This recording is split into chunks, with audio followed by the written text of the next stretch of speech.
विनोद जी, अभी मैंने एक सवाल किया था कि आफ्ताब भाई से, आफ्ताब खान साहब से, कि समाजवादी पार्टी राजस्थान में अपना वर्चस्व क्यों नहीं बना पाई और क्या मामला रहा कि उसने बिल्कुल भी तरक्की नहीं की। यहाँ क्या कार्यकर्ताओं की कमी रही या सेंट्रल से ही, वहीं से ही हाईकमान से कमी रही, क्या क्या मामला रहा जो आज राजस्थान में समाजवादी पार्टी का कोई वजूद नहीं है? देखिए अरशद भाई, समाजवादी पार्टी का गठन 1992 में किया नेताजी ने जी, जो वर्तमान में समाजवादी पार्टी है, मैं उसकी बात कर रहा हूँ। जी जी 1992 में समाजवादी पार्टी का गठन हुआ। उसके बाद में नेताजी ने जब यूपी के अंदर सरकार बनाई जी, तो आदरणीय नेताजी के नेतृत्व में यूपी में सरकार बनी। उनके बाद में यहाँ पे राजस्थान में हमारा संगठन का गठन किया गया। राजस्थान में संगठन का गठन करने के बाद में यहाँ पे आप ये नहीं कह सकते कि राजस्थान में, जयपुर शहर की मैं आपको बता रहा हूँ कि जयपुर शहर में हमने 98 के अंदर भी जी समाजवादी पार्टी के जो पार्षद के चुनाव हुए थे उसके अंदर हमने करीबन 33 पार्षद के चुनाव लड़ाए थे जी, और उसके अंदर हमारे 30,000 वोट आए थे। अच्छा। 2 पार्षद हमारे सेकंड पे रहे थे, मात्र 100 150 वोटों से हारे थे। एक हमारे साथी थे आज उमरदराज जी और एक थे वो इफ्तिकार कुरैशी जी। अच्छा। दोनों 100 150 वोटों से वो उस समय हार गए थे। तो संगठन जयपुर शहर का बना। राजस्थान बहुत बड़ा है जी, और राजस्थान के अंदर संगठन को फैलाने में बहुत समय लगता है जी, और राजस्थान में धीरे धीरे हमारा संगठन बढ़ा भी। और जो परिस्थिति आई 2008 का जो चुनाव लड़ा उसमें मैं आपको ये बता रहा हूँ कि हमारा एक तो विधायक जीत के आया जी, हनुमानगढ़ से, नहीं हाँ, लक्ष्मणगढ़ से, सॉरी, राजगढ़ लक्ष्मणगढ़ से, हाँ, सूरज भांजी धानका हमारे विधायक बने समाजवादी पार्टी के और वो जीत के आए। और उसके बाद में 2 हमारे जो विधायक थे जो विधानसभा का जो चुनाव लड़ रहे थे वो सेकंड पे रहे थे। अच्छा। तो हमारे 3 सीटों पे ठीक परफॉर्मेंस रही थी और 15 सीटें ऐसी थी 2008 की, मैं आपको बता रहा हूँ कि उन पे हमारा वोट जो था वो लगभग 10,000 से ऊपर आया था। आपको ध्यान दिला दूं, जयपुर के अंदर ही पप्पू कुरैशी जी लड़े थे हवा महल से, उनके 11,000 के 11,000 वोट आए, 11,500 वोट आए थे। हाँ, तो मैं आपसे इसलिए बता रहा हूँ। फिर उसके बाद में 2013 का चुनाव आया, परिस्थितियां बदली, विधानसभाओं का परिसीमन बदल गया। परिसीमन बदला, उसका एक असर पड़ता है चुनावों पे। उसमें फिर हमारे संगठन को थोड़ा सा तैयारी करने में परिसीमन चेंज होता है तो विधानसभाओं का रूप बदल जाता है। उसमें थोड़ा सा एक हमें झटका सा लगा उसमें और नहीं कर पाए हमारे। फिर यूपी के अंदर हमारी सरकार चली गई, वहाँ से जो हमें हमारे नेताओं के, राष्ट्रीय नेताओं का जो सहयोग मिलता है उस सहयोग में भी थोड़ी सी, जब सरकार नहीं होती है तो थोड़ी सी कमी आ जाती है। तो स्वाभाविक रूप से उस कमी का भी हमारे ऊपर असर पड़ा।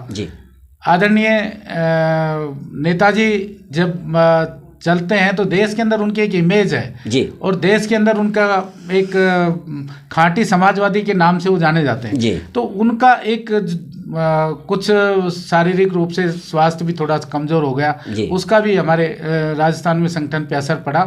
लेकिन 2012 के अंदर माननीय राष्ट्रीय अध्यक्ष जी के नेतृत्व में जब यूपी में सरकार का गठन हुआ, फिर हमारे राजस्थान के अंदर फिर उस समय 2013 का चुनाव हुआ, उसमें भी हमारी ठीक परफॉर्मेंस रही है।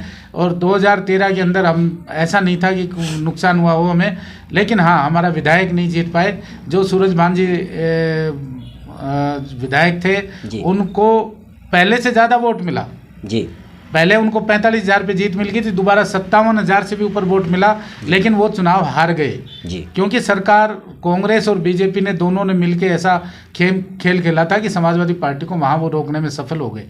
तो ऐसे ही दूसरी सीटों के ऊपर हुआ था कि हमारे कई विधायक चुनने से रह गए थे, लेकिन हमारी 2 या 3 सीटों पे परफॉर्मेंस उस समय भी अच्छी रही थी। फिर 2018 का चुनाव आता है तो 2018 के अंदर भी हमारे 2-3 विधानसभाओं पे हमने 5 विधानसभा, राष्ट्रीय अध्यक्ष जी ने हमें कहा कि हमें सिर्फ 5 विधानसभाओं में चुनाव लड़ना है, तो हम 5 विधानसभाओं पे ही चुनाव लड़े। इसलिए आपको हमारा थोड़ा सा राजस्थान का संगठन कमज़ोर नज़र आता है क्योंकि और 5 विधानसभाओं में हमारी एक तिजारा की थी, उस पर हमारे वोट अच्छे आए। तिजारा के अंदर हम तीसरे नंबर पे रहे, लेकिन वोट हमारा अच्छा आया। और भरतपुर के अंदर जो नगर विधानसभा थी उसके अंदर हमारा वोट अच्छा आया, वहाँ पे हम सेकंड पे रहे। तो ऐसे 5 विधानसभाओं में हमारे, ऐसा नहीं है कि हमारा जो संगठन का प्रदर्शन था वो अच्छा नहीं रहा हो। लेकिन क्योंकि राष्ट्रीय अध्यक्ष जी का ये था कि नहीं, इस बार बीजेपी को हराना है, बीजेपी को हराने के लिए उन्होंने ये कहा कि नहीं, हम कांग्रेस को नुकसान नहीं पहुंचाना चाह रहे थे। उनके मन ये था कि कांग्रेस कहीं सरकार बनाने से चूक नहीं जाए, क्योंकि उनको पता था कि कांग्रेस बिल्कुल नपे तुले अंदाज में और 100 के आसपास ही घूम रही थी। तो उनका भी ये था कि नहीं, किसी भी तरह से सांप्रदायिक जो ताकतें हैं उनको रोकना है। उनको रोकने के लिए उन्होंने ये हमें दिशा निर्देश दिया कि नहीं, आपको सिर्फ 5 सीटों पे लड़ना है, हम 5 सीटों पे ही लड़े। तो उससे आप ये कह सकते हो कि हमारा संगठन राजस्थान में थोड़ा सा कमजोर नजर आपको दिखाई थोड़ा सा कमजोर नहीं रहा। मैं आपको बताऊं कि वजह क्या रही। एक कंपनी तो आदमी बना देता है, लेकिन उस कंपनी को चलाते हैं वर्कर, मैनेजमेंट। आपकी प्रदेश की जो मैनेजमेंट थी, उच्च नेता जो थे, प्रदेश अध्यक्ष रहे हों या प्रदेश महासचिव रहे हों या महामंत्री रहे हों, कार्यकर्ता तो उन निर्देशों का पालन करता है। आपके दिग्गज नेताओं ने, वरिष्ठ नेताओं ने कार्यकर्ताओं की बढ़ोतरी नहीं की, समाजवादी पार्टी को आगे बढ़ाने के लिए कार्य नहीं किए, कार्यकर्ताओं को जोड़ा नहीं। सबसे बड़ा सवाल ये रहा कि आपकी समाजवादी पार्टी राजस्थान में आगे क्यों नहीं बढ़ पाई। मैंने दोनों लोगों से पूछा, लेकिन मुझे सही से सब जवाब नहीं मिल पाया। प्रदेश अध्यक्ष भरतपुर बैठे रहे, एक बार आए साल में, 2 बार आए, किसी प्रोग्राम में आए। नहीं अरशद भाई साहब, आप गलत कह रहे हो। ऐसा नहीं है। पूरे हमारे प्रदेश अध्यक्ष जी पूरे राजस्थान में पूरा संगठन दौरा करता था, कार्यकर्ता। लेकिन आप देखिए, विधानसभा हो या लोकसभा हो, कार्यकर्ता कब जिंदा रहता है? जब आप चुनाव लड़ते हैं। अगर आप राजनीति में चुनाव नहीं लड़ेंगे तो आपको ये लगेगा कि कार्यकर्ता काम नहीं कर रहा जी। अगर आप चुनाव ही नहीं लड़ रहे हो तो कार्यकर्ता कैसे काम करेगा?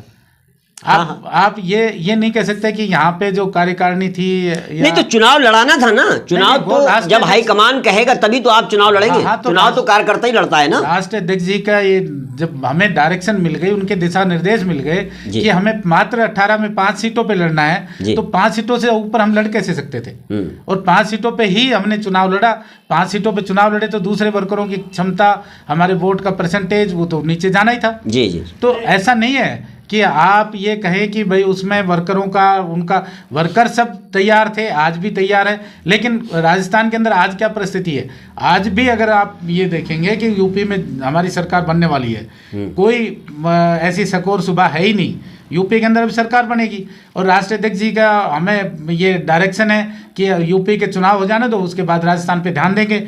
जब राजस्थान पे उनका जैसे ही चुनाव के बाद में हमारे राष्ट्रीय अध्यक्ष जी से और दूसरे नेताओं से जो मुलाकात होगी, उसमें तय होगा कि राजस्थान के जो 2023 का जो चुनाव आएगा उसके अंदर हमें किस रणनीति के तहत में चुनाव लड़ना है, कैसे आगे बढ़ना है और संगठन को कैसे आगे बढ़ाना।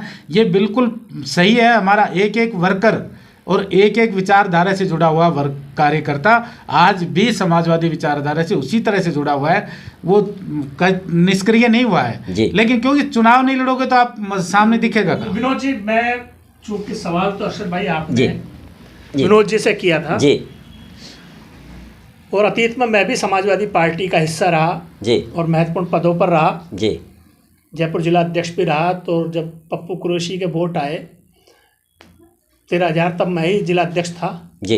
लेकिन आपकी बात, जो विनोद यादव जी की बात है, उसको हम आंशिक तौर पर सही मान सकते हैं कि वो नज़रिया है कि गिलास में आधा पानी भरा हुआ है, कोई एक कहेगा कि आधा भरा हुआ है, दूसरा कहेगा आधा खाली है। राजनीतिक दल के लिए चुनाव लड़ना जी ठीक है कि राजनीतिक दल है, चूंकि आप चुनाव लड़ेंगे, ये एक अहम हिस्सा होता है। राजनीति में भागीदारी के लिए एक अनिवार्य प्रक्रिया होती है, इसमें कहीं कोई दो राय नहीं है जी। बिल्कुल बिल्कुल, इसमें कोई बात नहीं है। लेकिन सिर्फ राजनीतिक दल चुनाव लड़ने से ही आगे बढ़ेगा तो ये बात फिर गले उतरती नहीं। सही बात। समाजवादी पार्टी उत्तर प्रदेश में आज जो मुख्य सत्ता के लिए, मतलब अगर किसी को देखा जाए जी, ये अलग बात है, देश का मीडिया, जिन लोगों का मीडिया पर कब्जा है वो गलत तस्वीर पेश करते हैं जी। लेकिन जिन लोगों को भी जमीनी जानकारी है उत्तर प्रदेश के बारे में जी, वो यही कहते हैं कि अगर कहीं माहौल है उत्तर प्रदेश में जी, तो समाजवादी पार्टी का है। बावजूद इसके कि सारा सरकारी तंत्र का दुरुपयोग हो रहा है। हाँ। चुनाव आयोग को भी जिसे केचुआ कहा जाता है, वो सारा मुट्ठी में उसको सरकार ने कर लिया है कि भारतीय जनता पार्टी ने तो पूरे लगभग 403 सीटों पर प्रचार कर लिया, दूसरे लोग नहीं कर पाए तो उस पर प्रतिबंध लगाने का काम किया जी। तो ये इसलिए नहीं है कि समाजवादी पार्टी वहाँ सिर्फ चुनाव लड़ती है, इसलिए वो समाजवादी पार्टी आज वहाँ इसलिए मुख्य तौर पर राजनीतिक दल है जी, सत्ता की प्रबल दावेदार है क्योंकि उन्होंने विपक्ष में रहते हुए भी निरंतर जनता के मुद्दों पर संघर्ष किया, सड़कों पर आकर संघर्ष किया। और ये बात कहते हो मुझे गर्व होता है कि वाकई अगर समाजवादी पार्टी का जब चरित्र विपक्ष में रहता है तो वो समाजवादी विचारधारा के अनुकूल करके आता है कि वो सड़कों पर जनता के मुद्दों को जिस प्रकार उठाने का काम करते हैं वो वाकई काबिल तारीफ बात है। तो मुझे ये कहने में कोई बात नहीं है, आज मेरा कोई समाजवादी पार्टी और किसी अन्य राजनीतिक दल से ताल्लुक नहीं है, लेकिन जैसा मैंने आपको पहले बताया कि मेरा समाजवादी विचारधारा पृष्ठभूमि का मैं कार्य करता हूँ, इसलिए स्वाभाविक जो मेरा लगाव है इन्हीं समाजवादी विचारधारा वाले दलों से ही है। तो मुझे कहने में कोई बात नहीं कि वाकई आज राजस्थान में विनोद जी चूंकि समाजवादी पार्टी के महासचिव हैं और इसलिए एक पार्टी का पदाधिकारी अपने पक्ष को बहुत मजबूती के साथ रखेगा, सार्वजनिक तौर पर अपनी कमियों का वो इजहार नहीं कर सकता। मुझे कोई संस्था का ढांचा समाजवादी पार्टी का है ही नहीं है। ईमानदारी की बात, आपका किसी मुद्दे पर हो सकता है विनोद जी कोर्ट में जाते हैं, चूंकि जैसा है तो ये कोर्ट में बहस करते रहते हैं, मान लीजिए आपका भाई है जनता के बीच में बहस करते रहते हैं। मैं भी अगर मान लीजिए कहीं होऊंगा तो अगर बात कांग्रेस भाजपा और समाजवादी पार्टी की आएगी तो फिर मैं अपना समाजवादी पार्टी का पक्ष रखूंगा या उससे मिलते जुलते दलों का पक्ष रखूंगा, तो ये स्वाभाविक सी बात है। लेकिन ईमानदारी की बात यह है कि आज समाजवादी पार्टी का कोई संस्था का ढांचा ही नहीं है। चुनाव लड़ने के लिए आम तो ऐसे लोग आ जाएंगे जिनका न कोई विचारधारा से सिर्फ चुनाव लड़ना है, वो हो सकता है उनके कोई कारण रहे, विचारधारा से तो उनका कोई लेना देना ही नहीं है। वोट अगर अपवाद छोड़ दे तो अगर कोई व्यक्तिगत हैसियत से किसी के आ जाते हैं, मान लीजिए नगर विधानसभा में किसी के आ जाते हैं या और किसी और क्षेत्र में आ जाते हैं तो उसकी व्यक्तिगत हैसियत से आ जाते हैं, स्थानीय समीकरणों से मान लीजिए आ जाते हैं। लेकिन समाजवादी पार्टी का क्या है, अरे आप सड़कों पे संघर्ष नहीं करते तो राजनीतिक कार्यकर्ताओं को विचारधारा के आधार पर तैयार करने का काम करना चाहिए, संस्था का ढांचा बनाने का काम करना चाहिए। निरंतर सवाल है राजस्थान में, आप देखिए ना दिन पर दिन दलितों पर अत्याचार बढ़ते जा रहे हैं, महिलाओं से बच्चियों के साथ बलात्कार हो रहे हैं। आप कहाँ, आपका पक्ष कहाँ है, आप क्यों नहीं सड़कों पे आते? समाजवादी अगर विचारधारा का व्यक्ति होगा तो भीड़ की परवाह उसकी नहीं करेगा, कम से कम आप अपनी जितनी हैसियत उससे तो विरोध करना चाहिए। तो ये सारी चीज़ें, अब इसके बहुत से कारण हो सकते हैं कि समाजवादी पार्टी के लोग उत्तर प्रदेश से बाहर निकल के नहीं दे सकते, उनका अपना तर्क हो सकता है कि हमने यहाँ पर अपने बहुत से संसाधन खर्च कर दिए लेकिन जो हमें उम्मीद थी हम उस उम्मीद पर राजस्थान के लोग खरे नहीं उतरे। तो मुझे ये मानना पड़ेगा। तो ये सारी चीज़ें हैं और जब कभी और बहस में आएंगे कि समाजवादी पार्टी क्यों कमज़ोर है, कि ये एक लंबा विषय है कि संस्था का जो, क्योंकि अतीत में समाजवादी पार्टी के यहाँ से बहुत से एमएलए रहे तो इस बात पर बहुत बात में होगी कि क्यों राजस्थान में समाजवादी विचारधारा का पक्ष कमजोर है। खैर, ये तो रही अभी समाजवादी की बात और राजनीति से रिलेटेड और कोरोना पे भी बात हो गई। अब हम मेन जयपुर पे आते हैं। आफ्ताब भाई, सबसे पहले मैं आपसे जानना चाहता हूँ, आज जो जयपुर में आप तो यहाँ के बाशिंदे हैं और एक समाज सेवी भी हैं, नेता नगरी नेता वाली बात अलग है। आज जो माहौल चल रहा है, ये जो पप्पू कुरैशी को लेकर जो मुद्दा उठा हुआ है, जिसके लिए कल मैंने सुना बहुत मैंने भी न्यूज़ लगाई है, लोगों ने सड़कों पर आकर नारे लगाए हैं। ये क्या मामला है और इस पे आप लोगों का क्या तर्क है? देखिए, पप्पू कुरैशी जहाँ तक मामला है, पप्पू कुरैशी आज कहीं किसी भी पार्टी में हो या कहाँ पर हो, वो जाने भी वो कांग्रेस से जुड़े हैं, कभी शून्य माता भी न्यूट्रल है, किसी पार्टी में नहीं है। बाकी हम जहाँ तक ये मानते हैं कि वो भी समाजवादी पार्टी का एक हिस्सा है पप्पू भाई, और समाजवादी पार्टी से जुड़ के रहे हैं, उन्होंने चुनाव भी लड़ा है और कहीं ना कहीं समाजवादी विचारधारा उनके अंदर भी है। और शायद जो समाजवादी विचारधारा होने की वजह है जो वो इतना संघर्ष कर रहे हैं जी। इसमें कोई शक नहीं है कि समाजवादी लोग संघर्षशील होते हैं और संघर्ष एक ऐसी चीज़ है वो ही निखारता है, राजनीति को भी निखारता है और जनता के जो मसाइल हैं उन्हें हल करवाने में भी कहीं ना कहीं जब संघर्ष जो है उसी से ही हल होते हैं मसले। चाहे आज किसान आंदोलन वो एक संघर्ष था तो उसी से सरकार को झुकना पड़ा। तो पप्पू भाई का हम समर्थन करते हैं, पप्पू भाई के विचारों का भी समर्थन करते हैं और पप्पू भाई के साथ ऐसा नहीं हम सब उनके साथ खड़े हैं, क्योंकि वजह ये वो जनता का प्लेटफार्म है जिस पर वो लड़ रहे हैं। वो उनकी अपना ज़ाती कोई लड़ाई नहीं है पप्पू भाई की, वो जनता के लिए लड़ रहे हैं और हमारे वो एक अच्छे पुराने हम लोगों के साथी भी हैं, आज भी हमारे साथी हैं। तो हम उन्हें सपोर्ट करते हैं, उनके साथ हम लोग खुद खड़े हैं इस मामले में। और जहाँ तक बसंत जी आप इस पे कुछ प्रकाश डालेंगे? देखिए मैंने तो सार्वजनिक तौर पर सोशल मीडिया के माध्यम से अपनी राय भी प्रकट करी जी। बातों को समझना होगा हमको जी। सबसे पहले तो इस बात को, ये झगड़े की जड़ क्या है जी। जैसा पप्पू कुरैशी ने अपना बात कही और उनके बारे में आरोप प्रत्यारोप बताए कि किसी कोई ज़मीन का मसला था, ये था, इसलिए उन्होंने सरकार की खिलाफत और जो भी जिस जयपुर शहर से ताल्लुक़ रखने वाले मंत्री हैं उनकी खिलाफत शुरू करी और उन्होंने अपना बात कही थी। और जहाँ तक मैं व्यक्तिगत तौर पर पप्पू कुरैशी को जानता हूँ, और मैं ही नहीं, विनोद जी भी बहुत अच्छे, हम सबके ही समान रूप से उनके ताल्लुक़ हैं, तो हम व्यक्तिगत तौर पर पप्पू कुरैशी को जानते हैं कि वो इस तरह की हरकत वो कर नहीं सकते।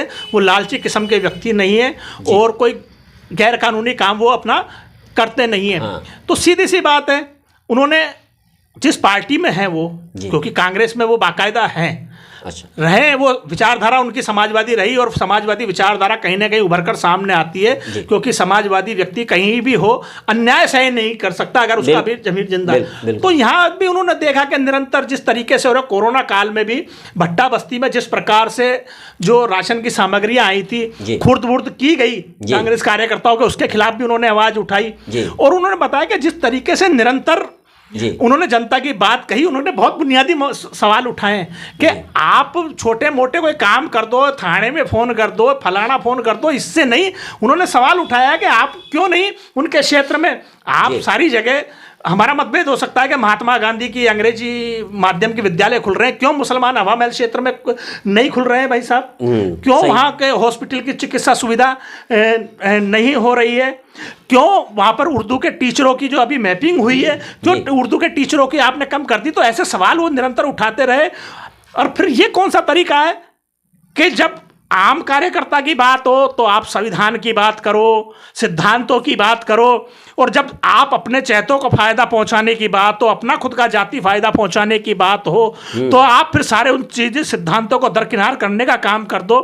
और जहाँ तक जिस मुद्दे से उठा, जहाँ हम सामने ही बैठे हैं, हमारे करबला का मुद्दा था, तो मुद्दा तो यही तो था ना कि उन्होंने, ठीक है वो कहते हैं कि यहाँ क्रिकेट होते हैं तो अगर, लेकिन वो अनौपचारिक तौर पर होते हैं, कोई भी आकर खेल लिया, ये खेल लिया, बाकायदा वहाँ कोई टूर्नामेंट नहीं होता था औपचारिक तौर पर, लीगल तौर पर नहीं होता, लीगल तौर पर वहाँ टूर्नामेंट नहीं होता था। तो उन्होंने कहा भाई आप इसकी अनुमति ले लीजिए। आप राजस्थान में एक महत्वपूर्ण मंत्री हो, इस बात से कौन इनकार कर सकता है कि राजस्थान सरकार में आपकी हैसियत बहुत तगड़ी है, और जितना भी इस सरकार पर जब जब संकट आया आपने उस संकट को समाधान करने में उनकी भूमिका रही।